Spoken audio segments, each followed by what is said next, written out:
You hit my hand because my hand was covering that knee. I don't want to hit anybody first. Well, it's fine. You're such a tough cookie. Hey.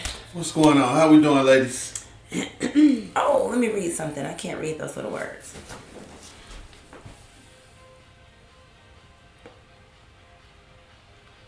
Let's talk about moderation. We going on moderation. They must have updated. YouTube must have updated because it's all these different little nuances. How we doing, ladies? We are doing great. Oops. I wonder Pretty how good. they're doing out there Yeah. in Cyberland. Yeah. In Cyberland? Cyberland. How y'all doing? Hey, everybody. Hey. Thanks for watching. We're so excited about this week. We are. We had some good stuff going on. Well, we have some great, exceptional. I know, right? You know, we get to use those good adjectives. Exceptional, remarkable stuff. Incredible. Yes. Incredulous. Yes. Yeah. I'm pretty stoked.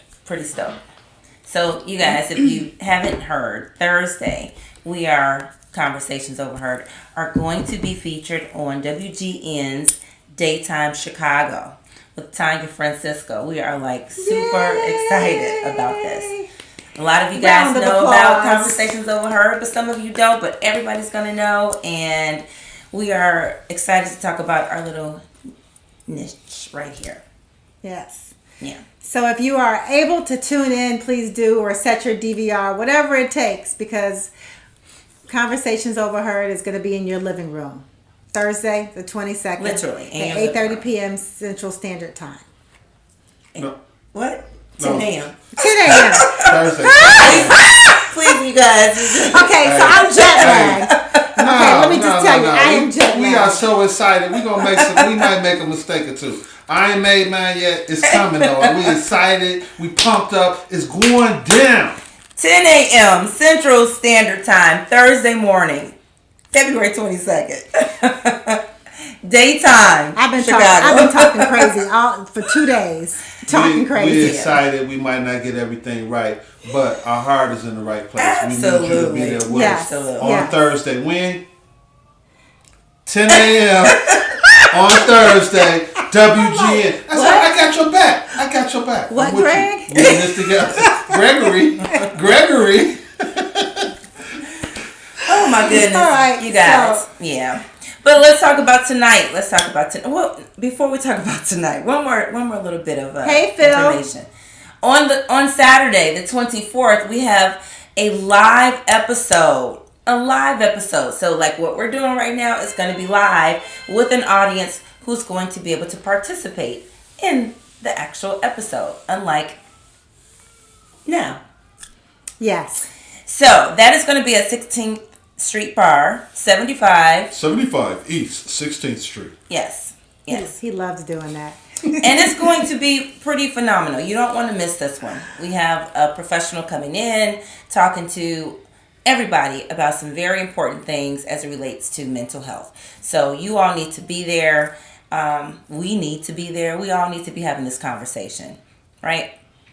Life is tough sometimes, and this is an opportunity for us to kind of get some clarity. All right?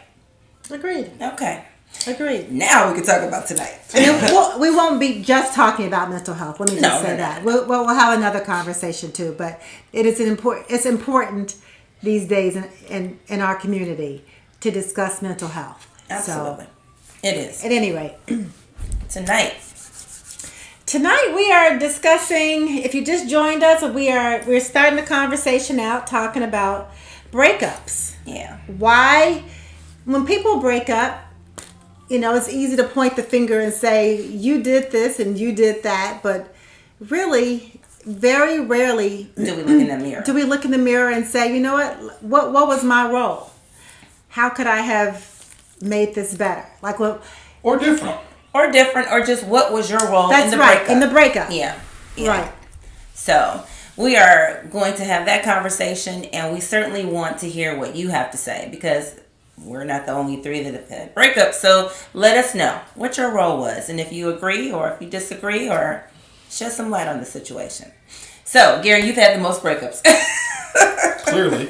But that would be true, actually. It's not even a joke.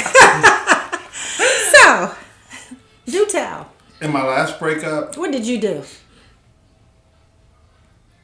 I manipulated the situation and to my advantage, and I wasn't necessarily present in the ways that I needed to be. Okay.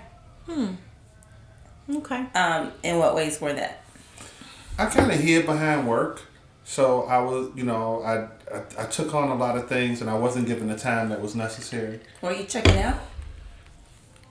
Now, that sounds kind of clinical, but yes, I did actually do that. I was, I hid behind my work, and then I took on some extra jobs just so I didn't have to spend the extra time. And she was very clear in communicating what it was that she wanted and needed, and I didn't. You didn't do it. I didn't. Well, Did you not do it intentionally Yeah. because she wasn't that important? Or you just failed because you were busy? Let me say this. In the moment, I didn't think it was intentional. In retrospect, I realized that I did. I used the term, I hid behind my work. I allowed myself. You kept taking on more work, Yes. Okay. more projects. And she was, That's very mature. she Now. definitely. Now. Yeah, after the fact. Right. Right. But she definitely communicated, which is a big thing with me. She told me what it was that she wanted, what Right. I wasn't doing, how I could do better. I mean, she did everything short of a PowerPoint presentation. And I would say that most women are pretty good at communicating what our needs are. Yeah, So, I would yeah. concur with that. Yeah. And even to her credit, she didn't do it in a nagging way. She was like, hey, let's talk. When this is what I need, this is what I'm looking for. What are you prepared to do? How do you plan to fix it? Given what I've said, how do you feel? So she did, everything that I would have asked for her to do. It was Right. me to kind of. Let me ask this question. Based on this scenario, do you feel like you were doing the absolute least so that she could tire of it and be the one to end the relationship so you could not look like the bad guy? I don't know that I was doing the least. I certainly wasn't doing enough. I don't think that, she's pretty together young lady, so I don't think that she would let me stick around doing the least. Okay, so take the least part out of it. Do you think that you were doing this level instead of this level just so that she could be like, I've asked you, I've told you what I needed, just so that she could be the one to pull the plug? Yeah, I mean, I definitely was proficient where I should have been excellent. Honest answer. Okay. A little textbooky, but all right. I don't want to say that I was doing the least, but I did enough to continue the relationship until there was a point where we couldn't. I could have definitely done more, and she certainly asked and communicated that she needed more. Okay. Interesting. Not surprising though. Of me or just... No. I mean, it's not surprising that she communicated what her needs were. I know. Yeah. I'm giving you a hard time here. Yeah, so that's not surprising. So I think in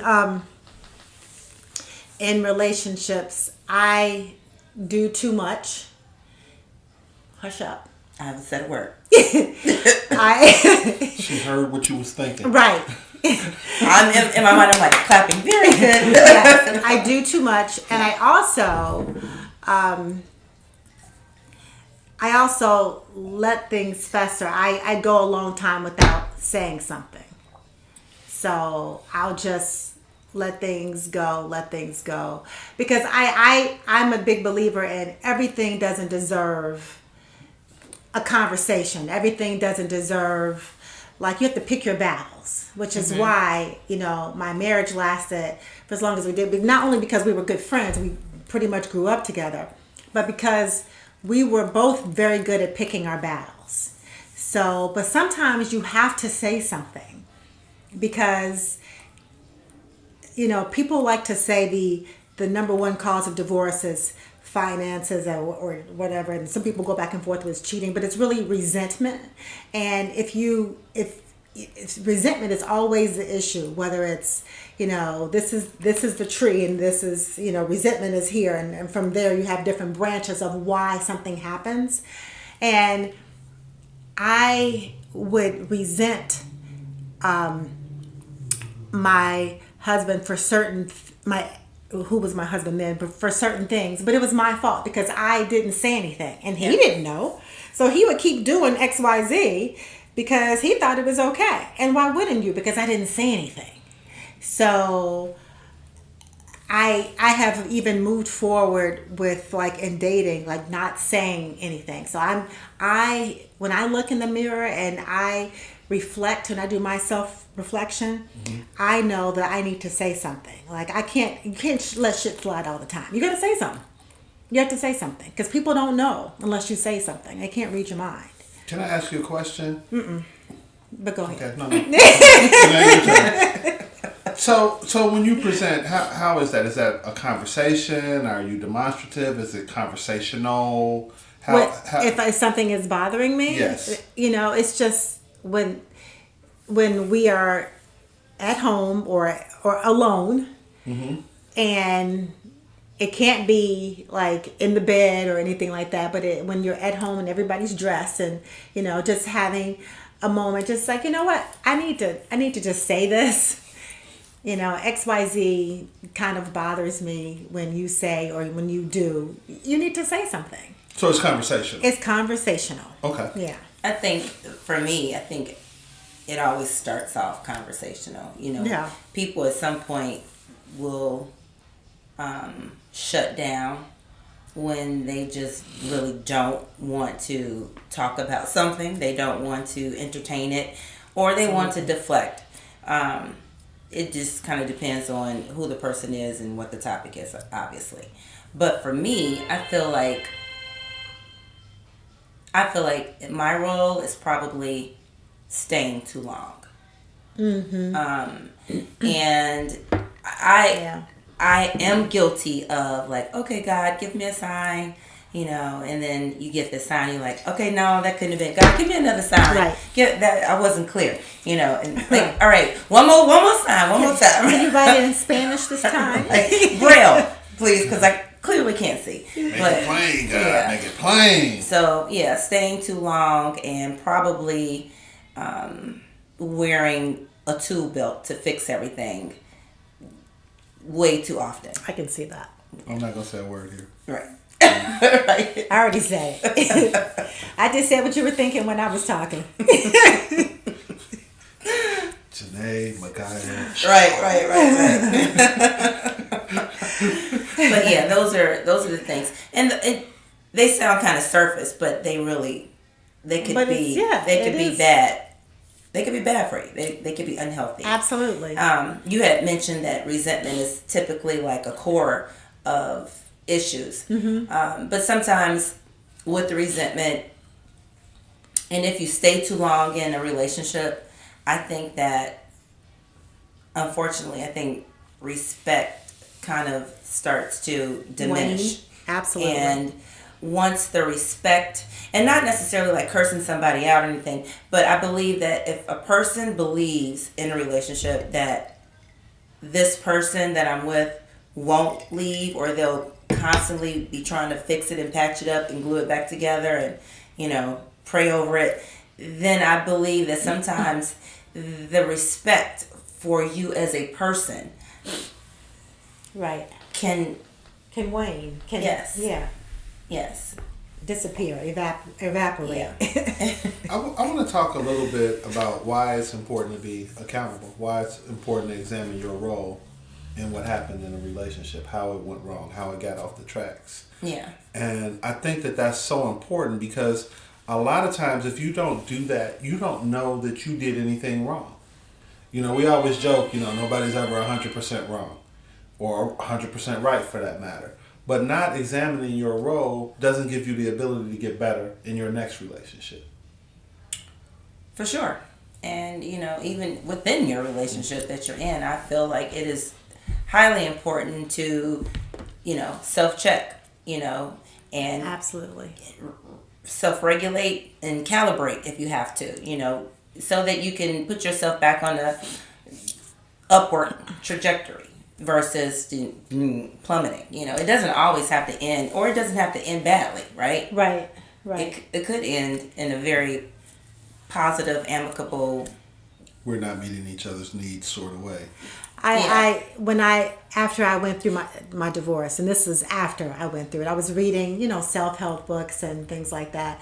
And I came across an article that about how to have a successful relationship. Mm-hmm. And one couple said they sat down weekly and talked about what it is that they need to improve upon. Like, what do you need? What do I need? Like, every week they did this. They did a check-in. And I don't remember how long they had been married, but I thought that was a pretty good idea. It sounds like, that might be overkill, like to a person who maybe is not married, or a person who is not in a relationship, or, it may sound like overkill, but really I thought that was a great idea. It was an exercise years ago when I was in couples therapy, that was one of the things that she suggested that we do. A check-in? It just, it Weekly? made, okay. it was like a Wednesday always, but it made a space for you to have conversations, not have these conversations all throughout the week. Right. And right. You're mentally and emotionally prepared for it. So the conversations are usually very productive. Mm-hmm. And if the relationship is in a reparation phase and it's truly getting better, then you'll find that the conversations aren't so lengthy anymore, because it's not as much problems and because the issues are being addressed. Yeah. And it's being addressed in a productive manner, in a safe manner. Well, yeah. And directionally, to me, it puts the relationship on a track where we're working at this. We're investing in making it better. Yeah. And I mean, a lot of times I think that we all have made the mistake of assuming that things are okay or they're going to get better on their own. And True. And that's typically not how things work. So I think that I like the idea of having some interval check-in. I mean, for me, weekly might be a lot, but certainly monthly. I mean, even in my job, we have a one-on-one once a month with our managers, just so that hey, this is where we're trying to go. This is what we're trying to do. Here's what you could have done better. Here's what you did great. Right. And it's not long and drawn out. I mean, it's 10, 15 minutes. I had a conversation with someone who said that he feels like he pushed his wife to cheat because he was inattentive, and she told him that she felt neglected. So he felt like they're divorced now. They've been divorced for some years, but he felt like he pushed her to cheat, and I thought that was an incredible amount of self-reflection. Yeah. Instead of just saying, "Well, I didn't do anything. She cheated, and that was that was it." I mean, I've been cheated on, and I had to ask, why did you feel like you needed to do that? And I asked in the moment, what was it that you needed from me? And the response was, there's nothing I can say that's going to make it, that's going to be sufficient. And that was true, but that really wasn't an answer. And I don't really think he had an answer. Because a lot of it is just greed. You know what I mean? I thought I could get away with it. That's what I was going to say. That would be the most gangsterist thing ever. Well, I saw my opportunity. I took it, and because I'm gone a lot, and you got me. You called me, damn. Yeah. That would be. Now I know what your response would be. No, you can't. I mean, I'm joking when I say that. No, I know. But you can never give that response. But it's true. People sometimes will do what they think they can get away with. True. So, yeah. But if I'm still trying to be with you, I can't turn my head over and go to sleep and I just told you something like that. I ain't eating your food after that because, man, it tastes a little tart. Almondy. Almondy. Fernite, right? Arsenic. So, I mean, we definitely could all agree that, definitely people have pulled it because they thought that they could get away with it. Yeah. But I don't know that. With my profession, it would be easy to get away with it because I'm gone more than I'm here. I don't know though. I mean, I'm a well documented sexist, so I just think that women just have, I mean, they are like good at catching that. And women watch That your is routine. so true. Women watch your routine. Like, you know, you buying new underwear, you got different cologne, you working later on Mondays. What's going on? There's some men that pay attention to that kind of stuff too, though. They know, you know. I want to go back to your friend who said that he felt like he pushed his wife to cheat. Usually you'll hear not the man say that, but you will hear a man say that about the woman, like she wasn't taking care of home. I mean, she just stopped having sex with him. I mean, and men will be like, well, what do you expect? What was he supposed to do? He told her, you know. But I do feel like nobody can push you to cheat. Nobody can force you to do it. You do it because you want to do it. Absolutely, and because you are a person. You know, that's who you are. But you I don't want to say. I'm not saying that there's not a void and there's not a problem in the relationship. But I'm saying that you could simply say, excuse me, sir, now, I have told you 99 times in 99 different ways that, you know, it's a drought over here and, like, the plant needs to be watered. I'm going to go get some water. I agree with your premise. You know, you can't force anybody to do something, but I certainly believe that you can create an atmosphere that is more conducive. 100%. Okay, so we are definitely on the same page there. Yeah, but you know, for sure, absolutely. Yeah, no argument there. But for him to say, yeah, I just wasn't giving her any attention, and I feel like the worst thing in a relationship, one of the worst things, I'm not gonna say the worst, but one of the worst things in a relationship is to feel lonely while you're in a relationship. I think that's absolutely terrible. Yeah, I think so. You are literally a couple, but you are like not doing anything together. No, you feel going your separate ways, disconnected. Yeah, like no conversation, no fun, no touching, no petting, no flirting, no nothing. What are you laughing at? I was just traveling back through my memories. Because you've been that person. No, I mean I was in a relationship with. Let me not say her name, but yeah, please don't do that. yes, that would be horrible.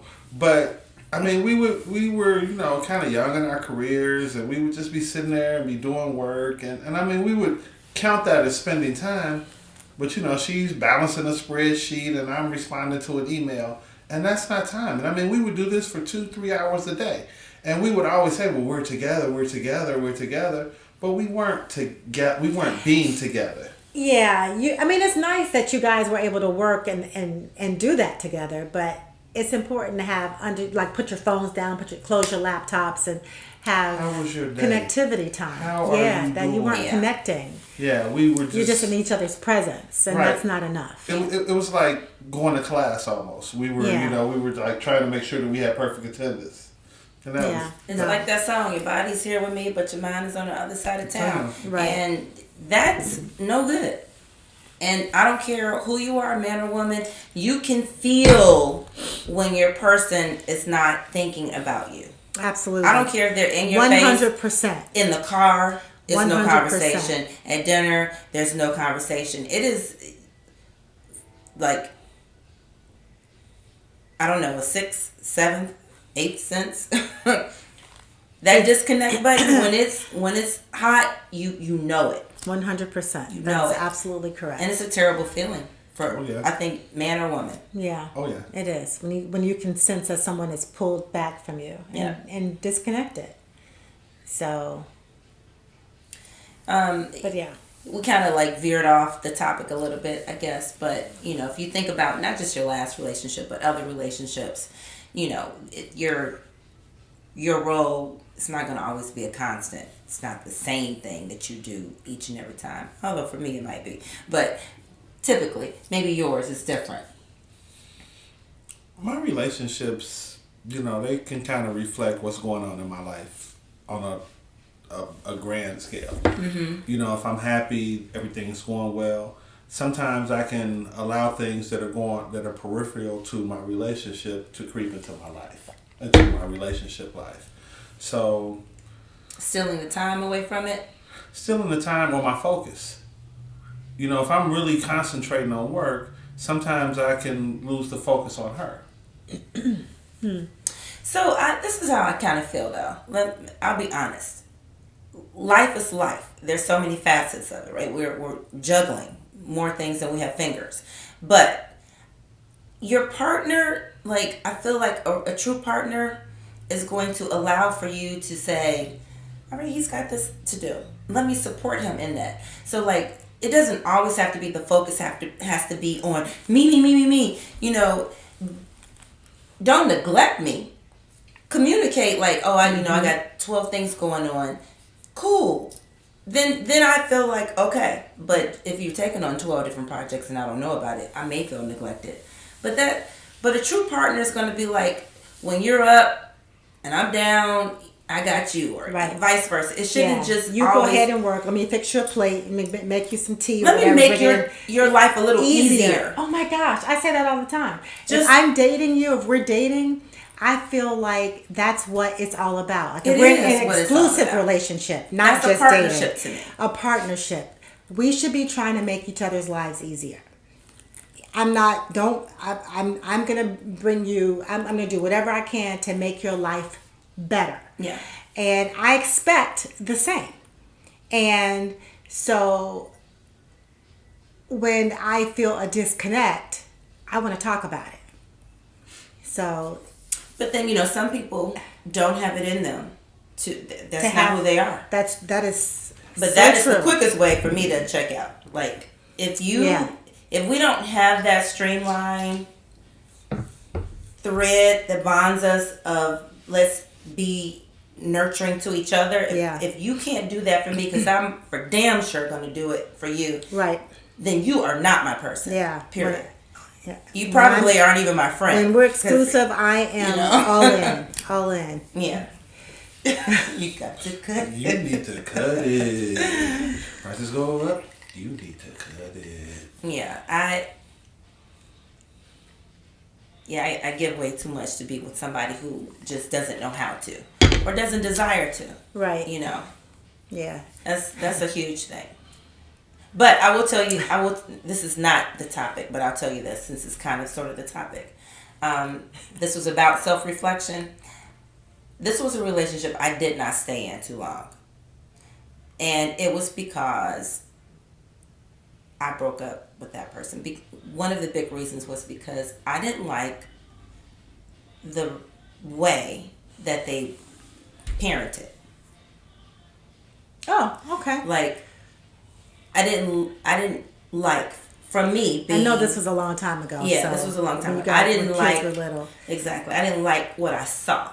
Mm-hmm. And like, you're a grown ass man, so I can't tell you how to take care of your life. Right.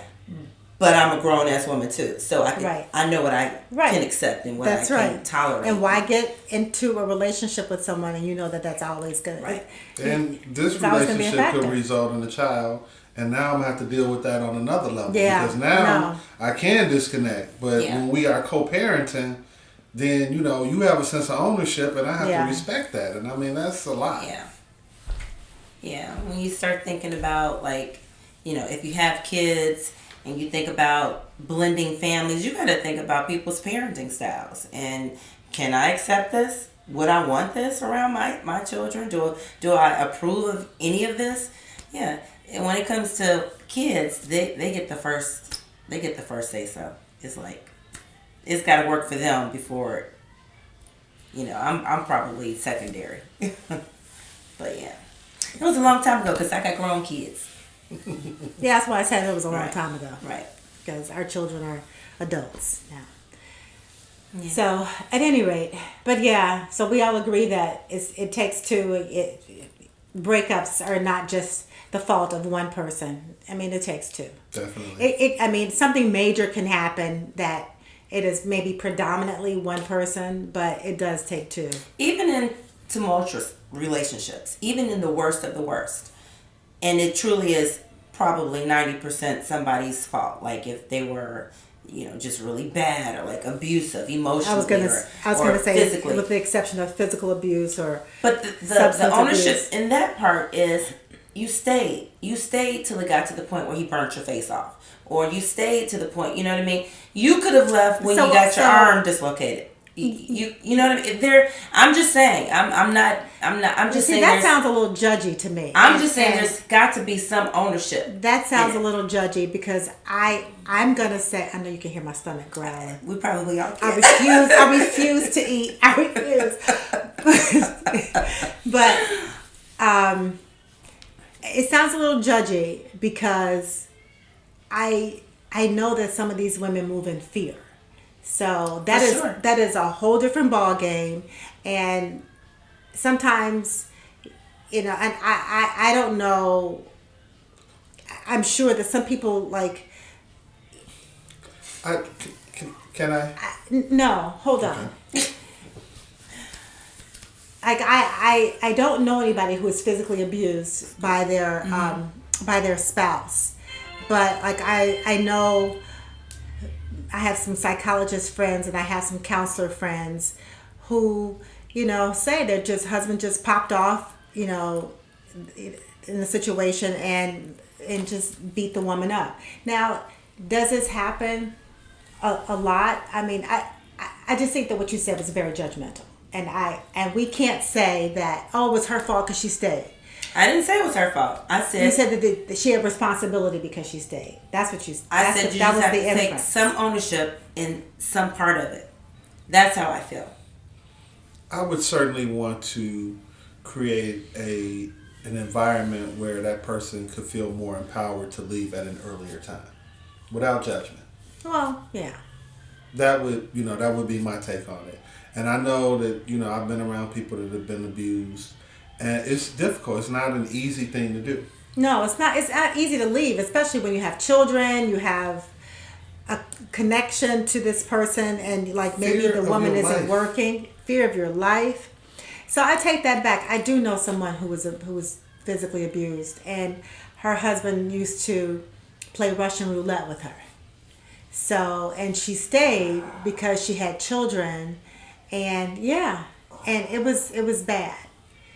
So he's from another country, and he moved back to his country when they got a divorce. But she went through hell. The Russian roulette sounds like hell the first time.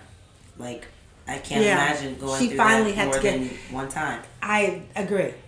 So, but when she told me about it, I didn't want to say, how many times has this happened? Why did you? But I was really thinking, God, I mean, it happened even with a rifle pointed at her temple. So that's a whole different subject. Yeah, it is. Yeah. Physical abuse, substance abuse would be emotional different. abuse. Emotional abuse. It's different. It's all bad and it's all very damaging. Looking in the mirror at the end of a relationship, there are extenuating circumstances in which I would say, this topic really doesn't pertain to that. Yeah. Can we agree on that? Yeah. Oh, absolutely. Okay. All right. Okay. Well, guys, I think we've exhausted this one tonight, but we are definitely interested in knowing what you have to say about it. So, but hold up, wait a minute. Let me drums and it. Right. Okay, so listen, let's talk about all the good stuff we have going on this week. We talked about it earlier. Phil says, "My people, hey Phil." We talked about it earlier, but we didn't talk about it now. So we have on the 24th, we have our in-person event. We have our live episode. So just like we're having these conversations now, we're going to have a taping at 16th Street Bar. 75 East 16th Street. So it will be filmed. It will be filmed. It will be filmed. It will be filmed. Is this what we're doing live? But with you guys there, and so we want interaction, we want participation, all of that. But it will be filmed, so we're just giving you a heads up. We still want you to come because we don't typically pull the video cameras out, but we will be filming it, and we do want y'all to come and participate. And on Thursday the 22nd at 10 a.m. Just a reminder for those who've just joined. Conversations Overheard will be featured on Daytime Chicago. That is WGN, that is Channel 9, and that is 10 a.m. Central Standard Time. We are Mama super say, excited mama, with Tanya Francisco. This is going to be awesome, guys. We have an opportunity to spread what we do across the nation now, right? You guys know what we do, but we're about to let everybody know that Conversations Overheard is the hot, not so very new anymore, but real and raw webcast for the 50 and beyond. Yes. So join us. Please do.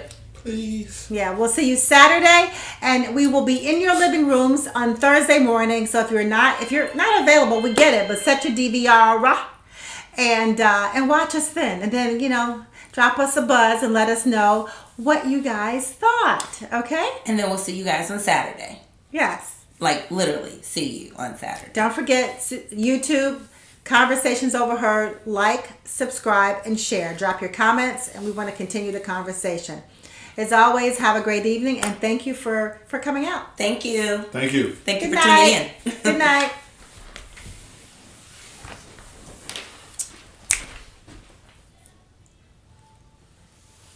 To the right.